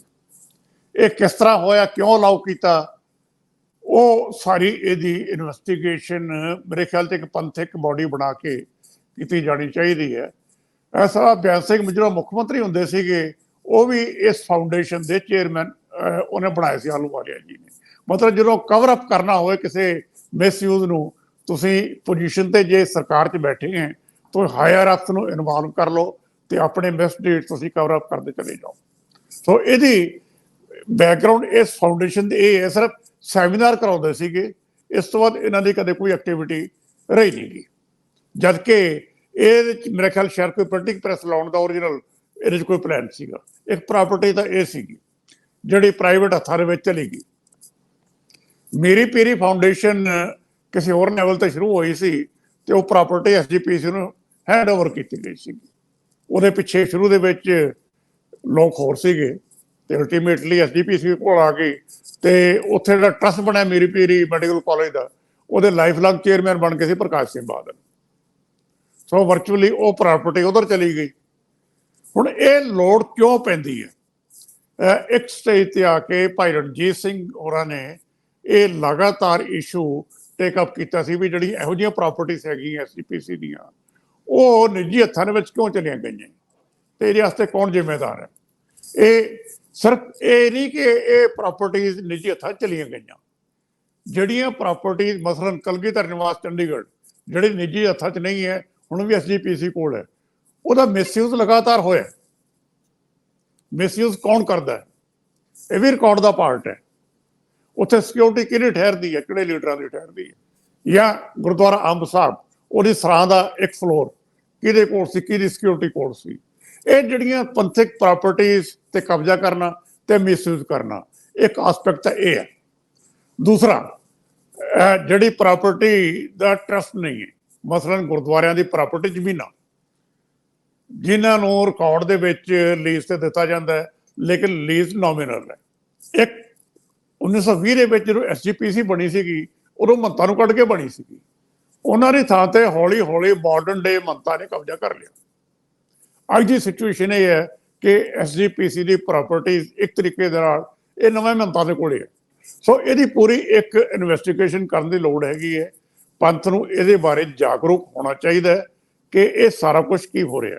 ਜਿਹੜੀ ਗੱਲ ਕੀਤੀ ਇਹਨਾਂ ਨੇ ਆਪਣੇ ਹਮੀਰ ਹੋਰਾਂ ਨੇ ਸਿੰਘ ਸਭਾ ਦੀ, ਇਹ ਵੀ ਇਸ ਤਰ੍ਹਾਂ ਹੀ ਹੈ। ਕਿਰਾਏ ਤੇ ਹੈ ਬਿਲਡਿੰਗ ਸਾਰੀ, ਜਿਹੜੀ ਐਕਟੀਵਿਟੀ ਮੇਨ ਹੈਗੀ ਹੈ ਉਹ ਕਿਰਾਇਆ ਆਉਂਦਾ, ਬਾਕੀ ਉਹਨਾਂ ਦੇ ਕੁਝ ਲੋਕਲ ਐਕਟੀਵਿਟੀ ਹੈਗੀ, ਠੀਕ ਹੈ। ਸੋ ਇਹ ਜਿੰਨੀਆਂ ਪੰਥਕ ਪ੍ਰਾਪਰਟੀਆਂ ਇਸ ਸ਼ਹਿਰ ਦੇ ਵਿੱਚ ਹੈ, ਇੰਸਟੀਚਿਊਟ ਆਫ ਸਿੱਖ ਸਟੱਡੀਜ਼ ਵੀ ਸੀ ਚੰਡੀਗੜ੍ਹ ਦੇ ਵਿੱਚ, ਪਹਿਲਾਂ ਐਕਟਿਵ ਰਿਹਾ ਕੰਮ, ਹੁਣ ਮੈਨੂੰ ਲੱਗਦਾ ਕਦੋਂ ਵੀ ਐਕਟੀਵਿਟੀ ਬਹੁਤੀ ਨਜ਼ਰ ਨਹੀਂ ਆਉਂਦੀ। ਉਹ ਘੱਟੋ ਘੱਟ ਪਹਿਲਾਂ ਕੁਝ ਟਾਕਸ ਤਾਂ ਕਰਾ ਦਿੰਦੇ ਸੀਗੇ, ਇਹ ਵੀ ਛੱਡੋ। ਇਹ ਗੱਲ ਸਿਰਫ ਐਸਜੀਪੀਸੀ ਕੋਲ ਹੀ ਨਹੀਂ ਹੈ ਪ੍ਰਾਪਰਟੀ ਪੰਥ ਦੀ। ਬਾਗੜੀਆਂ ਪਿੰਡ ਦੇ ਵਿੱਚ ਗੁਰਦੁਆਰੇ ਦੇ ਲੰਗਰ ਦੇ ਨਾਂ ਤੇ ਸੈਂਕੜੇ ਏਕੜ ਜ਼ਮੀਨ ਸੀਗੀ, ਮੈਂ ਕਿਹਾ 4 ਕੇ 5000 ਏਕੜ ਸੀ ਸ਼ੁਰੂ ਦੇ ਵਿੱਚ। ਸੋ ਇਸ ਤਰ੍ਹਾਂ ਪ੍ਰਾਪਰਟੀ ਪੰਥ ਦੇ ਨਾਂ ਤੇ ਬਹੁਤ ਸੀਗੀਆਂ। ਇਹ ਸਟੱਡੀ ਕਰਨ ਵਾਲੀ ਗੱਲ ਹੈ ਵੀ ਅਲਟੀਮੇਟਲੀ ਕੀ ਹੋ ਰਿਹਾ। ਮੈਂ ਇਹ ਗੱਲ ਜ਼ਰੂਰ ਕਹੂੰਗਾ, ਜਿਵੇਂ ਤੁਸੀਂ ਗੱਲ ਕੀਤੀ ਗੁਰੂ ਗੋਬਿੰਦ ਸਿੰਘ ਕਾਲਜ ਚੰਡੀਗੜ੍ਹ ਦੀ, ਇਹ ਲੀਜ਼ ਤੇ ਹੈ, 99 ਈਅਰਸ ਲੀਜ਼, ਸਿੱਖ ਐਜੂਕੇਸ਼ਨ ਸੁਸਾਇਟੀ ਕੋਲ ਹੈ। ਸਿੱਖ ਐਜੂਕੇਸ਼ਨ ਸੁਸਾਇਟੀ ਪ੍ਰੀ ਪਾਰਟੀਸ਼ਨ ਦੇ ਵਿੱਚ ਰਜਿਸਟਰ ਹੋਈ ਵੀ ਲਾਹੌਰ ਹੁੰਦੀ ਸੀ। ਸਿੱਖ ਨੈਸ਼ਨਲ ਕਾਲਜ ਲਾਹੌਰ ਤੋਂ ਇਹ ਸ਼ੁਰੂ ਹੁੰਦੀ ਹੈ ਤੇ ਇਹਨਾਂ ਦੀ ਆਪਣੀ ਐਕਟੀਵਿਟੀ ਲਗਾਤਾਰ ਚੱਲਦੀ ਰਹੀ ਹੈ। ਹੁਣ ਇੱਕ ਆਸਪੈਕਟ ਹੋਰ ਹੈ, ਇਹ ਮੇਰੇ ਕਦੇ ਵੀ ਸਮਝ ਨਹੀਂ ਆਇਆ ਵੀ ਇਹ ਸਿਚੁਏਸ਼ਨ ਕਿਉਂ ਹੈ। ਤੁਸੀਂ SGPC ਦੇ ਜਿੰਨੇ ਇੰਸਟੀਟਿਊਸ਼ਨਸ ਹੈਗੇ ਐਜੂਕੇਸ਼ਨ, ਨਾਰਮਲੀ ਇੱਕ ਦੇ ਪਿੱਛੇ ਖਬਰ ਛਪੀ ਸੀ ਹੁਣ ਬੁਲਾਡੇ ਵਾਲੇ ਪਾਸਿਓਂ ਕਿ ਉਹ ਕਾਲਜ ਕਿਸੇ ਮੈਰਿਟ ਦੇ ਵਿੱਚ ਕੰਸੀਡਰ ਕੀਤਾ ਜਾਂਦਾ ਹੈ। ਇਹਨਾਂ ਦੀ ਫੰਕਸ਼ਨਿੰਗ ਬਿਲੋ ਐਵਰੇਜ ਹੈ। ਮੈਂ ਐਗਜ਼ਾਮਪਲ ਦੇਵਾਂਗਾ ਨਾਲ ਹੁਣ ਫਤਿਹਗੜ੍ਹ ਸਾਹਿਬ ਦੀ। ਫਤਿਹਗੜ੍ਹ ਸਾਹਿਬ ਇੱਕ ਵਾਰੀ ਇੱਕ ਆਈਡੀਆ ਚੱਲਿਆ central institute of Sikh studies ਬਣਾਉਣ ਦਾ, 1979 ਚ SGPC ਦਾ ਆਈਡੀਆ ਸੀਗਾ, ਜਨਰਲ ਹਾਊਸ ਪਾਸ ਹੋਇਆ ਸੀਗਾ। ਮੁੜ ਕੇ ਉਸ ਇੰਸਟੀਚਿਊਟ ਨੂੰ ਨਾਂ ਦੇਣਾ ਬਣਿਆ ਕਿ ਵਰਲਡ ਸਿੱਖ ਯੂਨੀਵਰਸਿਟੀ, ਇਹਦਾ ਨਾਂ ਰੱਖਿਆ ਜਾਵੇ। ਚੱਲਦੇ ਚੱਲਦੇ ਯੂਨੀਵਰਸਿਟੀ ਤਾਂ ਬਣ ਗਈ, ਉਹਦਾ ਨਾਂ ਵੀ ਚੇਂਜ ਕਰਤਾ ਤੇ ਉਹਦਾ ਕੰਟੈਂਟ ਵੀ ਚੇਂਜ ਕਰਤਾ। ਇਸੇ ਫਤਿਹਗੜ੍ਹ ਸਾਹਿਬ ਦੇ ਵਿੱਚ ਇੱਕ ਕਾਲਜ SGPC ਦਾ ਜਿਹੜਾ ਬਹੁਤ ਵਧੀਆ ਕਿਸੇ ਵੇਲੇ ਚੱਲਦਾ ਸੀ, ਮਾਤਾ ਗੁਜਰੀ ਕਾਲਜ। ਜਿਹੜੇ ਸਬਜੈਕਟ ਮਾਤਾ ਗੁਜਰੀ ਕਾਲਜ ਦੇ ਸੀਗੇ ਉਹੀ ਇਸ ਯੂਨੀਵਰਸਿਟੀ 'ਚ ਰੱਖ ਦਿੱਤੇ ਗਏ। ਇਹਦਾ ਕਰੈਕਟਰ ਹੀ ਚੇਂਜ ਕਰ ਦਿੱਤਾ ਗਿਆ। ਇਹਨੂੰ ਰਿਸਰਚ ਇੰਸਟੀਚਿਊਟ ਦੀ ਥਾਂ ਤੇ ਇੱਕ ਟੀਚਿੰਗ ਸ਼ਾਪ ਬਣਾ ਕੇ ਰੱਖ ਦਿੱਤਾ ਗਿਆ। ਨਾਂ ਚੇਂਜ ਕੀਤਾ ਤੇ ਟੀਚਿੰਗ ਸ਼ਾਪ ਬਣਾਤਾ। ਹੁਣ ਨਾ ਤਾਂ ਫਤਿਹਗੜ੍ਹ ਸਾਹਿਬ ਆਪਣਾ ਜਿਹੜਾ ਕਾਲਜ ਹੈ ਉਹਦਾ ਸਟੇਟਸ ਕੋਈ ਰਿਹਾ ਤੇ ਇਹ ਯੂਨੀਵਰਸਿਟੀ ਇੱਕ ਨਾਰਮਲ ਟੀਚਿੰਗ ਸ਼ਾਪ ਬਣ ਕੇ ਰਹਿ ਗਈ। ਇਹ ਜਿਹੜੀ ਇਹ ਮਿਸਮੈਨੇਜਮੈਂਟ ਹੈ SGPC ਦੀ, ਇਹ ਕੁਐਸਚਨੇਬਲ ਹੈ। ਇਹਦਾ ਪੰਥ ਨੂੰ ਜਵਾਬ ਲੈਣਾ ਚਾਹੀਦਾ ਵੀ ਇਹ ਸਾਰਾ ਕੁਝ ਕਿਉਂ ਮਿਸਯੂਜ਼ ਹੋਇਆ। ਔਰ ਫਿਰ ਜਿਹੜੀ ਇਹਨਾਂ ਦੀ ਰਿਕਰੂਟਮੈਂਟ ਹੈ ਉਹ ਕੁਐਸਚਨੇਬਲ ਹੈ। ਇੱਥੇ ਆ ਕੇ ਮੈਂ DAV ਕਾਲਜ ਜਾਂ ਸੰਘ ਪਰਿਵਾਰ ਦੇ ਸਕੂਲ ਹੈ, ਜਿਵੇਂ ਭਵਨ ਵਿਦਿਆਲਿਆ ਹੈਗੇ, ਇਹ ਸੰਘ ਪਰਿਵਾਰ ਦੇ ਸਕੂਲ ਹੈਗੇ, ਜੇ ਉਹ ਵਧੀਆ ਚੱਲ ਸਕਦੇ ਹੈ, SGPC ਜਿਹਦੇ ਕੋਲ ਇੰਨੇ ਰਿਸੋਰਸਿਸ ਕੰਪੈਰੇਟਿਵਲੀ ਹੈਗੇ ਹੈ, ਉਹਨਾਂ ਦੇ ਇੰਸਟੀਚਿਊਟਸ ਦਾ ਇੰਨਾ ਮਾੜਾ ਹਾਲ ਕਿਉਂ। ਐਗਜ਼ਾਮਪਲ ਮੈਂ ਇੱਕ ਹੋਰ ਦੇਵਾਂਗਾ। ਮੈਂ ਇੱਕ ਦਿਨ ਇੱਥੇ ਸਬ ਆਫਿਸ ਚੰਡੀਗੜ੍ਹ ਬੈਠਾ ਸੀਗਾ ਤੇ ਉਦੋਂ ਇੰਟਰਵਿਊ ਚੱਲ ਰਹੀ ਸੀ ਇੱਕ ਗੁਰੂ ਰਾਮਦਾਸ ਮੈਡੀਕਲ ਆਪਣੇ ਅੰਮ੍ਰਿਤਸਰ ਵਾਲਿਆਂ ਦੀ ਇੰਸਟੀਚਿਊਟ ਦੀ ਪ੍ਰਿੰਸੀਪਲ ਦੀ। ਅਲਟੀਮੇਟਲੀ ਚਾਰਜ ਦੇ ਦਿੱਤਾ ਗਿਆ, ਜਿਹੜੀ ਐਕਟਿੰਗ ਪ੍ਰਿੰਸੀਪਲ ਸੀ ਉੱਥੇ ਉਹਨਾਂ ਨੂੰ। ਪੂਰਾ ਬੋਰਡ ਬੈਠਾ ਇੰਟਰਵਿਊ ਕਰ ਰਿਹਾ ਸੀਗਾ ਤੇ ਡਾਕਟਰ ਤਲਵਾਰ ਵੀ ਉਹਦੇ ਮੈਂਬਰ ਸੀਗੇ। ਮੈਨੂੰ ਬਾਅਦ 'ਚ ਪਤਾ ਲੱਗਿਆ ਅਲਟੀਮੇਟਲੀ ਉਹ ਕਹਿੰਦੇ ਜੀ ਕੋਈ ਪ੍ਰੋਫੈਸ਼ਨਲ, ਚੰਗਾ ਪ੍ਰੋਫੈਸ਼ਨਲ ਇੱਥੇ ਨੌਕਰੀ ਕਰਨ ਨੂੰ ਤਿਆਰ ਨਹੀਂ। ਵੀ ਕਾਰਨ ਕੀ ਹੈ? ਕਹਿੰਦੇ ਜੀ ਇੰਟਰਫੀਅਰੈਂਸ ਬੜੀ ਹੈ। ਕਹਿੰਦੇ ਕੋਈ ਬਾਹਰੋਂ ਬੰਦਾ ਆਉਣ ਨੂੰ ਤਿਆਰ ਹੀ ਨਹੀਂ। ਇਹ ਰੈਪੂਟੇਸ਼ਨ ਕਿਉਂ ਹੈ? ਅਸੀਂ ਇੱਕ ਇੰਸਟੀਟਿਊਸ਼ਨਸ ਆਫ ਐਕਸੀਲੈਂਸ ਕਿਉਂ ਡਿਵੈਲਪ ਨਹੀਂ ਕਰ ਸਕਦੇ? ਅੰਮ੍ਰਿਤਸਰ ਦੇ ਵਿੱਚ ਇੱਕ ਵਾਰੀ ਖਾਲਸਾ ਯੂਨੀਵਰਸਿਟੀ ਦਾ ਬੋਰਡ ਲੱਗ ਗਿਆ। ਕੀ ਫੱਟੇ ਨਾਲ ਖਾਲਸਾ ਯੂਨੀਵਰਸਿਟੀ ਬਣ ਜਾਏਗੀ? ਜੇ ਖਾਲਸਾ ਕਾਲਜ ਦੀ ਇੱਕ ਬਿਲਡਿੰਗ ਤੇ ਤੁਸੀਂ ਖਾਲਸਾ ਯੂਨੀਵਰਸਿਟੀ ਲਿਖਦੇ ਹੋ, ਕਿ ਉਹਦੇ ਨਾਲ ਖਾਲਸਾ ਯੂਨੀਵਰਸਿਟੀ ਬਣ ਜਾਏਗੀ? ਸਿੱਖਾਂ ਨੂੰ ਇਸ ਪਾਸੇ ਧਿਆਨ ਦੇਣ ਦੀ ਲੋੜ ਹੈ। ਤੁਸੀਂ ਬਹੁਤ ਵੱਡੇ ਸਵਾਲ ਖੜੇ ਕਰ ਦਿੱਤੇ ਨੇ।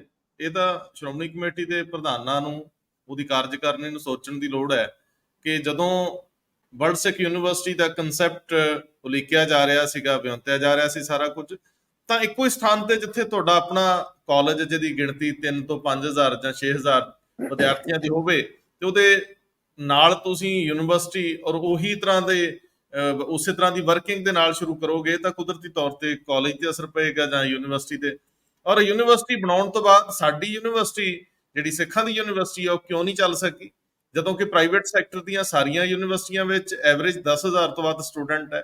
ਕਦੇ ਲਵਲੀ ਦਾ ਜ਼ਿਕਰ 25,000 ਨਾ ਹੁੰਦਾ, ਚੰਡੀਗੜ੍ਹ ਯੂਨੀਵਰਸਿਟੀ ਜਿਹੜੀ ਉਹਦਾ ਜ਼ਿਕਰ ਹੁੰਦਾ ਹੈ, ਸਤਨਾਮ ਸਿੰਘ ਸੰਧੂ ਵਾਲੀ, ਹਜ਼ਾਰਾਂ ਵਿਦਿਆਰਥੀ ਆ ਰਹੇ, ਬਾਹਰੋਂ ਆ ਰਹੇ ਆ, ਇੱਥੋਂ ਆ ਰਹੇ ਆ। ਔਰ ਪ੍ਰਾਈਵੇਟ ਖੇਤਰ ਦੇ ਵਿੱਚ ਜਿਸ ਤਰ੍ਹਾਂ ਹੋ ਰਹੀਆਂ ਯੂਨੀਵਰਸਿਟੀਜ਼, ਤੇ ਜਿਹੜੀ ਸ਼੍ਰੀ ਗੁਰੂ ਗ੍ਰੰਥ ਸਾਹਿਬ ਯੂਨੀਵਰਸਿਟੀ ਦੇ ਨਾਮ ਤੇ ਨਾਮਕਰਨ ਹੋਇਆ, ਉਹਦੀ ਸਥਿਤੀ ਕੀ ਅੱਜ ਦੇ ਦਿਨ 'ਚ? ਜੇ ਕੋਈ ਉਸ ਪਾਸੇ ਧਿਆਨ ਦੇਵੇ ਤਾਂ ਸ਼ਾਇਦ ਕੰਪੈਰੀਜ਼ਨ ਦੇ ਵਿੱਚ ਕਿਤੇ ਖਲੋਤਾ ਵੀ ਨਹੀਂ ਜਾ ਸਕਦਾ।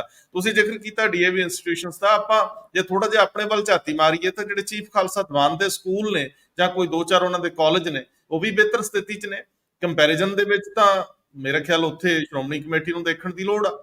ਤੇ ਤੀਜਾ ਮਾਮਲਾ ਇਹਦੇ ਵਿੱਚ ਕਾਫੀ ਅਹਿਮ ਆ ਕਿ ਜਦੋਂ ਖਾਲਸਾ ਕਾਲਜ ਅੰਮ੍ਰਿਤਸਰ ਦਾ ਮਾਮਲਾ ਯੂਨੀਵਰਸਿਟੀ ਵਿੱਚ ਤਬਦੀਲ ਕਰਨ ਦਾ ਆਉਂਦਾ ਹੈ ਤਾਂ ਉਸ ਵੇਲੇ ਅਕਾਲੀ ਗਵਰਨਮੈਂਟ ਸੀਗੀ, ਸੇਵਾ ਸਿੰਘ ਐਜੂਕੇਸ਼ਨ ਮਿਨਿਸਟਰ ਸੀ।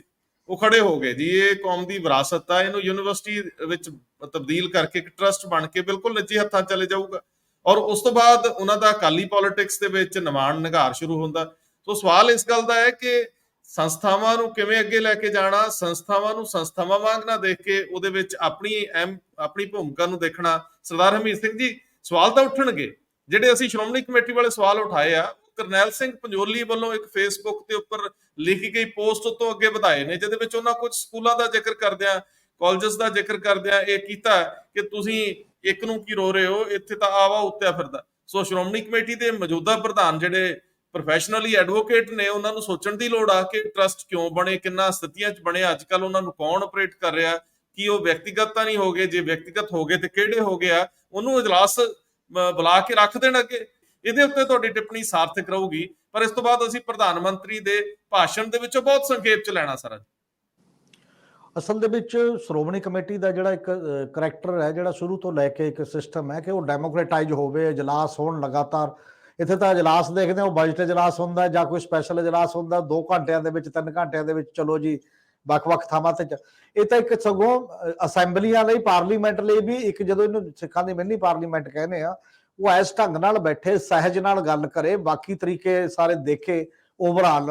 ਔਰ ਜਦੋਂ ਫਿਲਾਸਫੀ ਹੈ ਨਾ, ਗੁਰੂ ਨਾਨਕ ਸਾਹਿਬ ਤੋਂ ਦੀ ਫਿਲਾਸਫੀ ਨੂੰ ਪਰਨਾਈ ਹੈ, ਤਾਂ ਉਹ ਕਹਿ ਰਹੇ ਨੇ ਜਬ ਲਗ ਦੁਨੀਆ ਰਹੀਏ ਨਾਨਕ ਕੁਛ ਸੁਣੀਏ ਕੁਛ ਕਹੀਏ। ਔਰ ਇੱਥੇ ਵੀ ਮਾਈਕ ਬੰਦ ਹੋ ਜਾਂਦੇ ਨੇ, ਜਿਹੜਾ ਇੱਧਰ ਉੱਧਰ ਕੁਝ ਕਹਿਣਾ ਚਾਹੁੰਦਾ, ਬਾਕੀ ਚੀਜ਼ਾਂ ਨੇ ਤਾਂ ਅਸੀਂ ਕਹਿਣ ਤੇ ਸੁਣਨ ਦੀ ਆਦਤ ਅਸਲ 'ਚ ਜਿਹੜੀ ਸੰਵਾਦ ਦੀ ਹੈ ਨਾ, ਉਹਦੇ ਤੋਂ ਪਿੱਛੇ ਹਟਿਆ। ਬੜੇ ਲੰਮੇ ਸਮੇਂ ਤੋਂ ਹੀ ਇਹ ਪ੍ਰੋਸੈਸ ਹੈ, ਕੋਈ ਅੱਜ ਨਹੀਂ ਹੈ, ਹੁਣੇ ਆ ਗਿਆ ਕਿ ਜਿਹੜਾ ਬੈਠ ਕੇ ਓਵਰਆਲ ਇੱਕ ਚਰਚਾ ਹੁੰਦੀ ਹੈ ਵਿੱਚ ਬੈਠ ਕੇ। ਔਰ ਸਗੋਂ ਸ਼੍ਰੋਮਣੀ ਕਮੇਟੀ ਕਿਸੇ ਦਾ ਵੀ ਮਤਲਬ ਸਹਿਯੋਗ ਲੈ ਸਕਦੀ ਹੈ ਆਪਣੇ ਇਜਲਾਸ 'ਚ ਜਾਂ ਮੀਟਿੰਗਾਂ ਸੱਦ ਕੇ। ਇਦੋਂ ਪਹਿਲਾਂ ਇਹਨਾਂ ਦੇ ਹੁੰਦੇ ਵੀ ਸੀ ਬਹੁਤ ਜ਼ਿਆਦਾ, ਇੱਕ ਇੰਟੈਲੈਕਚੁਅਲ ਸੈਕਸ਼ਨ ਸਿੱਖ ਵਿਦਵਾਨਾਂ ਦਾ ਇੱਕ ਦੌਰ, ਉਹਨਾਂ ਦੀ ਕਮੇਟੀ, ਔਰ ਉਹ ਸਾਰੀਆਂ ਕਮੇਟੀਆਂ ਦੇ ਨਾਲ ਜੁੜ ਕੇ ਕਿ ਕੀ ਚੱਲਦਾ, ਕੰਪੈਰੀਜ਼ਨ ਹਰ ਵਾਰ ਹੋਏਗਾ ਤਾਂ ਕੋਈ ਚੀਜ਼ਾਂ ਮੇਰਾ ਖਿਆਲ ਹੈ ਬਿਹਤਰ ਪੋਜੀਸ਼ਨ 'ਚ ਹੁੰਦੀਆਂ ਨੇ। ਔਰ ਜੇ ਹਰ ਵਾਰ ਕੰਪੈਰੀਜ਼ਨ ਦੀ ਬਜਾਏ ਵੀ ਜੋ ਚੱਲਦਾ ਚੰਗਾ ਹੀ ਆ, ਆਪਾਂ ਹੀ ਆ ਮੈਦਾਨ ਦੇ ਵਿੱਚ, ਬਾਕੀ ਕਿਹਨੇ ਆਉਣਾ। ਇਹਦੇ ਨਾਲ ਮੇਰੇ ਖਿਆਲ ਇਕੱਲੇ ਸ਼੍ਰੋਮਣੀ ਕਮੇਟੀ ਨਹੀਂ, ਇਹਦੇ ਨਾਲ ਓਵਰਆਲ ਪੰਥਕ ਪੋਲਿਟਿਕਸ ਦਾ ਵੀ ਨਾਲ ਜੁੜਿਆ ਹੋਇਆ ਮਾਮਲਾ ਹੈ, ਕਿਉਂਕਿ ਸ਼੍ਰੋਮਣੀ ਕਮੇਟੀ ਵੀ ਉਹਦੇ ਚੋਂ ਨਿਕਲਦੀ ਹੈ, ਉਹਦੇ ਚੋਂ ਆਉਂਦੀ ਹੈ, ਉਹਦੀਆਂ ਵੋਟਾਂ ਨਾਲ ਚੁਣੇ ਗਏ ਬੰਦੇ ਟਿਕਟਾਂ ਲੈ ਕੇ ਜਿਹੜੀ ਵੀ ਪਾਰਟੀ ਚੋਂ ਆਉਂਦੇ ਨੇ ਉੱਥੇ ਜਾ ਕੇ ਬਣਦੇ ਨੇ। ਤੇ ਉਹ ਸਾਰੀ ਅਪਰੋਚ ਦਾ ਵੀ ਕੁਐਸਚਨ ਹੈ।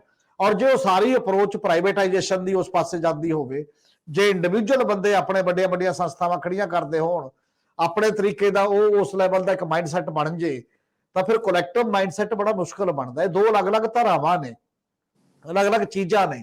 ਔਰ ਤੁਹਾਨੂੰ ਸ਼੍ਰੋਮਣੀ ਕਮੇਟੀ ਦੇ ਵਿੱਚ ਆਉਣ ਵਾਲੇ ਬੰਦਿਆਂ ਨੂੰ ਬਿਜ਼ਨਸ ਮਾਈਂਡਡ ਬੰਦਿਆਂ ਦੀ ਬਜਾਏ ਥੋੜਾ ਜਿਹਾ ਅਲੱਗ ਟਾਈਪ ਦੇ ਬੰਦਿਆਂ ਦੇ ਡਿਵੋਸ਼ਨ ਦੇ ਰੂਪ ਦੇ ਵਿੱਚ ਆਉਣਾ ਪਏਗਾ, ਕਿਸੇ ਨਾ ਕਿਸੇ ਰੂਪ ਦੇ ਵਿੱਚ, ਤਾਂ ਜਾ ਕੇ ਉਹਦੇ ਉੱਤੇ ਬਹਿਸ, ਚਰਚਾ, ਸੰਵਾਦ ਬਿਹਤਰ ਤਰੀਕੇ ਨਾਲ ਹੋਏਗਾ।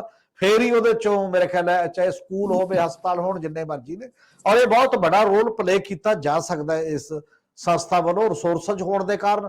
ਜਿਵੇਂ ਪਹਿਲਾਂ ਗੱਲ ਹੋਈ ਹੈ, ਬਹੁਤ ਸਾਰੇ ਰਿਸੋਰਸਸ ਸਾਡੇ ਮਤਲਬ ਜਾਂ ਅੰਡਰ ਯੂਟਿਲਾਈਜ਼ਡ ਨੇ ਜਾਂ ਬਿਲਕੁਲ ਬਿਨਾਂ ਯੂਟਿਲਾਈਜ਼ਡ ਨੇ। ਜੇ ਉਹ ਸਾਰੇ ਬੰਦਿਆਂ ਨੂੰ ਜਿਹਨਾਂ ਨੂੰ ਦਿੱਤੀਆਂ ਜ਼ਮੀਨਾਂ ਨੇ ਪੂਰੇ ਪੈਸੇ ਆਉਣ ਲੱਗ ਜਾਣ, ਉਹਦੇ ਨਾਲ ਜਿੰਨੇ ਮਰਜ਼ੀ ਤੁਸੀਂ ਬਾਕੀ ਦੀਆਂ ਚੀਜ਼ਾਂ ਵੀ ਹੋਰ ਅੱਗੇ ਵਧਾ ਸਕਦੇ ਹੋ, ਬਾਕੀ ਦੀਆਂ ਚੀਜ਼ਾਂ ਕਰ ਸਕਦੇ ਹੋ। ਇੱਧਰ ਕਾਫੀ ਸੀਰੀਅਸ ਸੋਚਣ ਦੀ ਲੋੜ ਹੈ। ਮੇਰੇ ਖਿਆਲ ਇਕੱਲਾ ਇੱਕ ਪ੍ਰਧਾਨ ਸਾਹਿਬ ਦੀ ਗੱਲ ਨਹੀਂ, ਪ੍ਰਧਾਨ ਤਾਂ ਠੀਕ ਹੈ, ਉਹਨਾਂ ਨੂੰ ਦੇਖਣਾ ਹੀ ਚਾਹੀਦਾ, ਸਾਰੇ ਐਸਜੀਪੀਸੀ ਮੈਂਬਰਾਂ ਦੇ, ਸਾਰੇ ਸ਼੍ਰੋਮਣੀ ਅਕਾਲੀ ਦਲ ਦੇ ਲੋਕ, ਸਾਰੇ ਜਿਹੜੇ ਵਿਰੋਧੀ ਵੀ ਬਣਨਾ ਚਾਹੁੰਦੇ ਨੇ, ਜਿਹੜੇ ਵਿਰੋਧੀ ਵੀ ਕੋਸ਼ਿਸ਼ ਕਰ ਰਹੇ ਨੇ ਇਹਨਾਂ ਨੂੰ ਹਟਾ ਕੇ ਮੈਂ ਆ ਜਾ। ਜੇ ਕੋਈ ਅਲਟਰਨੇਟਿਵ ਏਜੰਡਾ ਨਹੀਂ, ਬਿਨਾਂ ਉਹਦੇ ਤੋਂ ਤੁਸੀਂ ਵੀ ਆ ਜਾਓਗੇ, ਤੁਸੀਂ ਵੀ ਕੀ ਕਰੋਗੇ? ਕੋਈ ਘੱਟੋ ਘੱਟ ਕੋਈ ਲੈ ਕੇ ਤਾਂ ਆਓ ਨਾ ਚੀਜ਼ ਵੀ ਅਸੀਂ ਆਹ ਕਰਾਂਗੇ ਇਹਨਾਂ ਦੇ ਮੁਕਾਬਲੇ, ਫਿਰ ਸ਼ਾਇਦ ਜ਼ਿਆਦਾ ਬਿਹਤਰ ਕੋਈ ਡਿਬੇਟ ਚੱਲੂਗੀ। ਮੈਂ ਤੁਹਾਨੂੰ ਕੰਟੀਨਿਊਟੀ 'ਚ ਕਹੂੰਗਾ ਕਿ ਪ੍ਰਧਾਨ ਮੰਤਰੀ ਦੇ ਭਾਸ਼ਣ ਚੋਂ 2024 ਦੀ ਫਾਈਟ ਜਿਹੜੀ ਹੈ ਉਹਦੇ ਵੱਲ ਸਿੱਧਤ ਜਿਹੜੇ ਲਫ਼ਜ਼ ਸੀ ਉਹਨਾਂ ਨਾਲ ਸਾਂਝ ਪਵਾ ਦਿਓ। ਪ੍ਰਧਾਨ ਮੰਤਰੀ ਲਾਲ ਕਿਲ੍ਹੇ ਦੀ ਫਸੀਲ ਤੋਂ ਬੋਲੇ ਨੇ, ਐਤਕੀ ਦੇ ਟੈਨਿਓਰ ਦਾ ਉਹਨਾਂ ਦਾ ਲਾਸਟ ਭਾਸ਼ਣ ਹੈ, ਇਸ ਤੋਂ ਬਾਅਦ ਚੋਣਾਂ ਤੋਂ ਬਾਅਦ ਹੀ ਆਏਗਾ। ਪਰ ਪ੍ਰਧਾਨ ਮੰਤਰੀ ਨੇ ਕਿਹਾ ਮੈਂ ਜਦੋਂ ਅਗਲੇ ਵਾਰ ਆਊਂਗਾ ਤੁਹਾਨੂੰ ਦੱਸੂਗਾ ਦੇਸ਼ ਕਿੰਨੀ ਤਰੱਕੀ ਕਰ ਗਿਆ, ਦੇਸ਼ ਦਾ ਪਤਾ ਕੀ ਹੋ ਗਿਆ, 4 ਸਪੇਰੇ ਜਿਹੜੀ ਧੁੰਮ ਮੱਚੀ ਹੋਈ ਹੈ ਦੇਸ਼ ਦੀ, ਜਿਹੜਾ ਕੋਈ ਦੇਖਣਾ ਨਹੀਂ ਚਾਹੁੰਦਾ, ਇਹ ਵੀ ਦੱਸੂਗਾ। ਨਾਲ ਅਟੈਕ ਵਿਰੋਧੀਆਂ ਤੇ ਟੋਟਲ ਰੋਲ, ਮੇਰੇ ਖਿਆਲ ਲਾਲ ਕਿਲ੍ਹੇ ਦੀ ਫਸੀਲ ਤੋਂ ਡਿਵੈਲਪਮੈਂਟ ਤਾਂ ਦੱਸਦੇ ਹੁੰਦੇ ਨੇ, ਪਰ ਬਹੁਤ ਜ਼ਿਆਦਾ ਪੋਲੀਟੀਕਲ ਅਟੈਕ ਇਸ ਲੈਵਲ ਦਾ ਨਹੀਂ ਹੁੰਦਾ ਜਿਵੇਂ ਨਰੋਲ ਪੋਲੀਟੀਕਲ ਅਟੈਕ ਹੋਇਆ। ਉਹਦੇ ਚ ਕਰਪਸ਼ਨ ਲੈਡ ਜਿਹੜਾ ਫਰੰਟ ਹੈ, ਉਹਦੇ ਚ ਜਿਹੜਾ ਪਰਿਵਾਰਵਾਦ ਦੀ ਸਿਆਸਤ ਹੈ, ਉਹਦੇ ਚ ਬਾਕੀ ਸਾਰੀਆਂ ਚੀਜ਼ਾਂ ਬਾਰ-ਬਾਰ ਉਹਨਾਂ ਨੇ ਦੁਹਰਾਈਆਂ ਨੇ। ਇੱਕ ਏਜੰਡਾ ਦੁਹਰਾਇਆ, ਇੱਕ ਇਲੈਕਸ਼ਨ ਕੰਪੇਨ ਦੀ ਜਿਵੇਂ ਸ਼ੁਰੂਆਤ ਹੁੰਦੀ ਹੈ ਪ੍ਰਾਈਮ ਮਿਨਿਸਟਰ ਨੇ ਪਹਿਲਾਂ ਪਾਰਲੀਮੈਂਟ ਦੇ ਅੰਦਰ ਜਦੋਂ ਨੋ ਕੌਨਫੀਡੈਂਸ ਮੋਸ਼ਨ ਦਾ ਜਵਾਬ ਦੇ ਰਹੇ ਸੀ, ਫਿਰ ਹੁਣ ਲਾਲ ਕਿਲੇ ਦੀ ਫਸੀਲ ਤੋਂ ਇਹ ਨਰੋਲ ਮੇਰੇ ਖਿਆਲ ਹੈ ਇੱਕ ਸਟਾਰਟਿੰਗ ਹੈ ਕੰਪੇਨ ਦੀ ਕਿ ਕਿਹੜੇ ਮੁੱਦੇ ਹੋਣਗੇ, ਕਿਹੜਿਆਂ ਤੇ ਖੜ ਕੇ ਉਹ ਅੱਗੇ ਲੋਕਾਂ 'ਚ ਜਾਣ ਵਾਲੇ ਨੇ ਇਹ ਸਾਰੇ ਮਾਮਲਿਆਂ ਦੇ ਵਿੱਚ। ਔਰ ਇਸੇ ਕਰਕੇ ਇਹ ਗੱਲ ਵੀ ਚੱਲ ਰਹੀ ਹੈ ਜਦੋਂ ਡਿਬੇਟ ਇਹਨਾਂ ਮੁੱਦਿਆਂ ਤੇ ਸਾਰਿਆਂ ਤੇ ਚੱਲ ਰਹੀ ਹੈ ਵੀ ਕੁਝ ਮੌਕੇ ਹੁੰਦੇ ਨੇ ਵੈਸੇ ਤਾਂ ਜਿਵੇਂ ਲਾਲ ਕਿਲੇ ਦੀ ਫਸੀਲ ਤੋਂ ਬੋਲਣਾ, ਤੁਸੀਂ ਨੇਸ਼ਨ ਨੂੰ ਐਡਰੈਸ ਕਰ ਰਹੇ ਹੋ ਬੀਇੰਗ ਏ ਪ੍ਰਾਈਮ ਮਿਨਿਸਟਰ, ਕਿਸੇ ਪੋਲੀਟੀਕਲ ਪਾਰਟੀ ਦੇ ਲੀਡਰ ਦੇ ਤੌਰ ਤੇ ਨਹੀਂ ਕਰ ਰਹੇ ਹੁੰਦੇ। ਉੱਥੇ ਤੁਹਾਨੂੰ ਹੋਰ ਤਰ੍ਹਾਂ ਦਾ ਭਾਸ਼ਣ ਚਾਹੀਦਾ ਹੁੰਦਾ ਤੇ ਹਾਂ ਆਪਣੀ ਪਾਰਟੀ ਦਾ ਐਡਰੈਸ ਜਦੋਂ ਪੋਲੀਟੀਕਲ ਲੀਡਰ ਦੇ ਤੌਰ ਤੇ ਬੀਇੰਗ ਏ ਬੀਜੇਪੀ ਲੀਡਰ ਬੋਲਦੇ ਹੋ ਫਿਰ ਤੁਸੀਂ ਬੋਲ ਸਕਦੇ ਹੋ ਸਾਰੀਆਂ ਚੀਜ਼ਾਂ, ਉਸ ਲੈਵਲ ਤੇ ਜਾ ਸਕਦੇ ਹੋ। ਪਰ ਅੱਜ ਦੇ ਭਾਸ਼ਣ ਤੇ ਇਹ ਤਬਸਰਾ ਲਗਾਤਾਰ ਹੋ ਰਿਹਾ ਹੈ ਇਸ ਪੱਧਰ ਦੇ ਉੱਤੇ ਕਿ ਸਾਰਾ ਫੋਕਸ ਜਿਹੜਾ ਸੀ ਉਹ ਇਸ ਤੇ। ਇਹ ਠੀਕ ਹੈ ਮਨੀਪੁਰ ਵੀ ਬੋਲੇ, ਮਨੀਪੁਰ ਤੇ ਉਹਨਾਂ ਨੇ ਅੱਜ ਯਕੀਨ ਦਵਾਇਆ ਕਿ ਜਲਦੀ ਸ਼ਾਂਤੀ ਹੋ ਜਾਏਗੀ, ਜਲਦੀ ਉੱਥੇ ਕੋਸ਼ਿਸ਼ ਹੋ ਰਹੀ ਹੈ, ਲਗਾਤਾਰ ਸਰਕਾਰਾਂ ਲੱਗੀਆਂ ਹੋਈਆਂ ਨੇ। ਕਦੋਂ ਹੋ ਜਾਏਗੀ, ਕਿਵੇਂ ਹੋ ਜਾਏਗੀ ਹੁਣ ਸ਼ਾਂਤੀ? ਜੇ ਤਾਂ ਅੱਖ ਥੱਕ ਕੇ ਸ਼ਾਂਤੀ ਹੋ ਜਾਂਦੀ ਹੈ ਉਹ ਤਾਂ ਇੱਕ ਅਲੱਗ ਗੱਲ ਹੁੰਦੀ ਹੈ। ਐਕਸ਼ਨ ਕੀ ਲੈ ਰਹੇ ਹੋ ਇਹ ਤਾਂ ਅੱਜ ਵੀ ਕਲੀਅਰ ਨਹੀਂ ਹੋਇਆ ਕਿ ਕਿਹੜੇ ਕਿਹੜੇ ਐਕਸ਼ਨ ਨੇ, ਕਿਹੜੀਆਂ ਚੀਜ਼ਾਂ ਨਾਲ ਹੋਏਗੀ ਉਹ ਸ਼ਾਂਤੀ, ਉਹ ਇੱਕ ਅਲੱਗ ਪਹਿਲੂ ਹੈ। ਹੁਣ ਆਪੋਜੀਸ਼ਨ ਉਹਨਾਂ ਤੇ ਰਿਵਲਟ ਕਰ ਰਹੀ ਹੈ ਉਸੇ ਮਾਮਲੇ ਦੇ ਵਿੱਚ ਕਿ ਪ੍ਰਾਈਮ ਮਿਨਿਸਟਰ ਨੇ ਤਾਂ ਅੱਜ ਨੂੰ ਇਹਨੂੰ ਵਰਤਿਆ ਆਪਣੀ ਸਿਆਸਤ ਦੇ ਵਾਸਤੇ। ਕਈ ਲੋਕ ਅਜੇ ਵੀ ਉਹੋ ਜਿਹੇ ਹੈਗੇ ਹੀ ਨੇ ਜਿਹੜੇ ਕਹਿੰਦੇ ਨੇ ਕਿਉਂ ਨਾ ਵਰਤੇ ਜੀ, ਹਰ ਮੰਚ ਨੂੰ ਵਰਤੂਗਾ ਪ੍ਰਾਈਮ ਮਿਨਿਸਟਰ, ਆਊਗਾ। ਪਰ ਇਹ ਗੱਲਾਂ ਸੀ ਬਖਰੇਵਾਂ ਛੱਡ ਗਏ ਆ, ਕਿਹੜਾ ਮੰਚ ਕਿਹੋ ਜਿਹਾ ਹੁੰਦਾ, ਕਿਹੜਾ ਮੰਚ ਕਿਹੋ ਜਿਹਾ ਹੁੰਦਾ, ਕਿੱਥੇ ਕੀ ਨਹੀਂ ਬੋਲਣਾ ਹੁੰਦਾ। ਇਸੇ ਕਰਕੇ ਹੁਣ ਸਾਰੇ ਲੀਡਰਾਂ ਨੂੰ ਆਪਾਂ ਦੇਖਦੇ ਆ, ਉਹ ਲੀਡਰ ਐਵੇਂ ਹੀ ਕਰਦੇ ਨੇ ਵੀ ਚਾਹੇ ਉਹਨਾਂ ਨੇ ਕਿਸੇ ਯੂਨੀਵਰਸਿਟੀ 'ਚ ਬੋਲਣਾ, ਚਾਹੇ ਉਹਨਾਂ ਨੇ ਕਿਸੇ ਅਨਪੜ੍ਹ ਬੰਦੇ 'ਚ ਬੋਲਣਾ, ਚਾਹੇ ਅਸੈਂਬਲੀ, ਚਾਹੇ ਪਾਰਲੀਮੈਂਟ, ਲਗਭਗ ਭਾਸ਼ਣ 'ਚੋਂ ਵੋਟ ਹੀ ਨਜ਼ਰ ਆਉਂਦੀ ਹੈ, ਇਦੋਂ ਬਿਨਾਂ ਨਜ਼ਰ ਨਹੀਂ ਆਉਂਦਾ ਕੁਝ।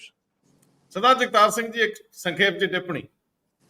ਮੋਦੀ ਜੀ ਲਗਾਤਾਰ ਇਹ ਕਲੇਮ ਕਰਦੇ ਰਹੇ ਹੈ ਜਾਂ ਇੱਕ ਪਰਸੈਪਸ਼ਨ ਬਿਲਡ ਕੀਤੀ ਉਹਨਾਂ ਨੇ ਕਿ 2014 ਤੋਂ ਪਹਿਲਾਂ ਇਸ ਮੁਲਕ ਦੇ ਵਿੱਚ ਕੁਝ ਨਹੀਂ ਹੋਇਆ ਤੇ ਜਿੰਨੀ ਤਰੱਕੀ ਹੋਈ ਹੈ ਉਹ 2014 ਤੋਂ ਬਾਅਦ ਹੋਈ ਹੈ, ਇਹਨਾਂ ਦੀ ਸਰਕਾਰ ਦੇ ਵਿੱਚ ਆਈ ਹੈ। ਅੱਜ ਉਹ ਲਗਾਤਾਰ ਮੈਂ ਮੋਦੀ ਹੈ ਤੇ ਜਿਹੜੀ ਮੋਦੀ ਹੈ ਤਾਂ ਮੁਮਕਿਨ ਹੈ ਜਿਹੜੀ ਲਾਈਨ ਸੀਗੀ ਉਹ ਇੱਕ ਨਵੇਂ ਢੰਗ ਨਾਲ ਉਹ ਐਮਫੇਸਾਈਜ਼ ਕਰ ਰਹੀ ਸੀ। ਉਹ ਪਾਰਟੀ ਦੀ ਗੱਲ ਇੱਕ ਵਾਰੀ ਵੀ ਉਹਨਾਂ ਨੇ ਪਾਰਟੀ ਜਾਂ ਆਪਣੇ ਕਿਸੇ ਸਾਥੀ ਦੀ ਗੱਲ ਨਹੀਂ ਕੀਤੀ। ਮੈਂ ਮੋਦੀ ਇਹ ਕਰ ਰਿਹਾ, ਮੋਦੀ ਹੈ, ਇਹ ਟੋਨ ਸੀ ਤੇ ਬੜੀ ਅਗਰੈਸਿਵ ਟੋਨ ਸੀ, ਜਿਵੇਂ ਪੂਰੀ ਇਲੈਕਸ਼ਨ ਸਪੀਚ ਉਹਨਾਂ ਨੇ ਲਾਂਚ ਕੀਤੀ ਹੁੰਦੀ। ਜਿਹੜੀ ਗੱਲ ਮੈਂ ਪਹਿਲਾਂ ਕੀਤੀ ਹੈ ਕਿ ਪਰਫਾਰਮੈਂਸ ਤੋਂ ਉਹਨਾਂ ਨੇ ਕਲੇਮ ਕਰਦੇ ਰਹੇ ਹਮੇਸ਼ਾ ਹੀ ਸਬਕਾ ਸਾਥ ਸਬਕਾ ਵਿਕਾਸ, ਲੇਕਿਨ ਅੱਜ ਇਸ ਐਡੀ ਲੰਬੀ ਸਪੀਚ ਦੇ ਵਿੱਚ ਉਹਨਾਂ ਨੇ ਆਪਣੇ ਪਰਫਾਰਮੈਂਸ ਦਾ ਜ਼ਿਕਰ ਨਹੀਂ ਕੀਤਾ।